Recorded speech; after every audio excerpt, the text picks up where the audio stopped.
नमस्कार दोस्तों, मैं Abhishek Yadav स्वरालय music class channel में आपका तहे दिल से स्वागत करता हूँ। हमारी KVS PRT म्यूज़िक की तकरीबन 5 क्लासेस हो चुकी है और आज आपकी छठी क्लास है, जिसमें मैंने आज का टॉपिक लिया है जातियों के लक्षण और जाति गायन में प्रयुक्त ताले, जो कि बहुत इम्पोर्टेंट है आपके लिए एग्ज़ाम के लिए। भले ही छोटा सा टॉपिक है लेकिन बहुत इम्पोर्टेंट है। अच्छा, जाति गायन क्या होता है? जाति गायन पुराने समय में अभी के समय में जो ख्याल गायन होता है जिस प्रकार का, उसी प्रकार से पुराने समय में जाति गायन हुआ करता था। अभी के जो राग के लक्षण है वही हमको जाति के गायन के लक्षण देखने को मिलते हैं पुराने समय के। तो जाति गायन के जो लक्षण है वो भरत जी ने बताए हैं 10। भरत जी का जो ग्रंथ है वो है नाट्य शास्त्र, और सारंग देव जी का जो ग्रंथ है वो है संगीत रत्नाकर। सारंग देव जी ने 13 लक्षण बताए हैं जाति के, यानी जाति गायन के, और भरत जी ने 10 लक्षण बताए हैं जाति के। ठीक है। अब जो 13 सारंग देव जी ने जो 13 बताए हैं वो भरत जी के जो 10 हैं उसी में इन्होंने 3 ऐड करके 13 बताए हैं। सबसे पहला जो भरत जी ने जो बताया है या जाति के लक्षण जो है उसमें सबसे पहला जो है वो है ग्रह स्वर। ग्रह स्वर मतलब जिस स्वर से हमारा गीत आरंभ होता है। ठीक है।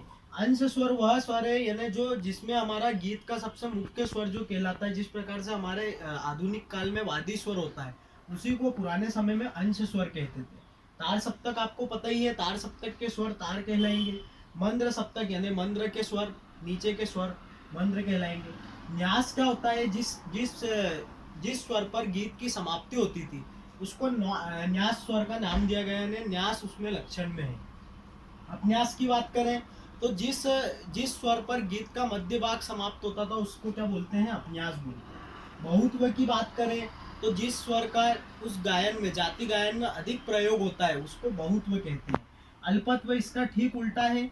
जिस स्वर का कम प्रयोग होता है उसको अल्पत्व कहते हैं। बहुत्व 2 प्रकार के होते हैं, आलंगन और अभ्यास। और अल्पत्व जो होता है इसका उल्टा लंगन और अनभ्यास। ठीक है। इस प्रकार से अल्पत्व होता है। शाढ़वत्व आपको पता ही है, जैसे राग के लक्षण में हम पढ़ते हैं कि शाढ़ो जाति जो उसकी होती है, इसी प्रकार से यहाँ पे जाति के लक्षण में शाढ़वत्व आता है यानी 6 स्वर, पोड़ो मतलब 5 स्वर। तो ये हमारे भरत जी के यहाँ पे कंप्लीट होते हैं जाति के 10 लक्षण। फिर सारंग देव जी ने इसी में 3 लक्षण और जोड़े हैं, जिनका नाम है संन्यास, विन्यास और अंतर्मार्ग। संन्यास उन्होंने कहा है जिस पर गीत का प्रथम खंड, जिस स्वर पर गीत का प्रथम खंड समाप्त होगा वो संन्यास है। जिस पर मध्य भाग समाप्त होगा उसको विन्यास कहा गया।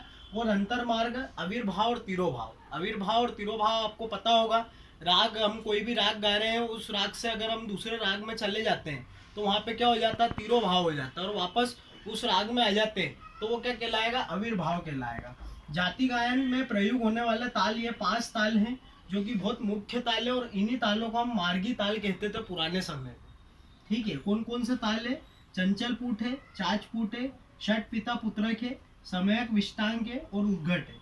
जिसमें चाचपुट और उद्घट जो है ये दोनों 6-6 मात्रा के हैं, ताकि आपको याद रखने में आसानी हो। एक सरी के ये षट पिता पुत्रक और समयक विष्टांग दोनों 12-12 मात्रा के, और अंत में चंचलपुट जो है वो 8 मात्रा का है। आज का लेक्चर थोड़ा छोटा था, लेकिन अगर आपको मेरी क्लास अच्छी लग रही हो तो ये आपकी एग्जाम के लिए बहुत हेल्पफुल है, और दिल से आवाज़ आए तो मेरा चैनल सब्सक्राइब, लाइक और शेयर जरूर कीजिएगा। जय Shri Ram. Thank you so much.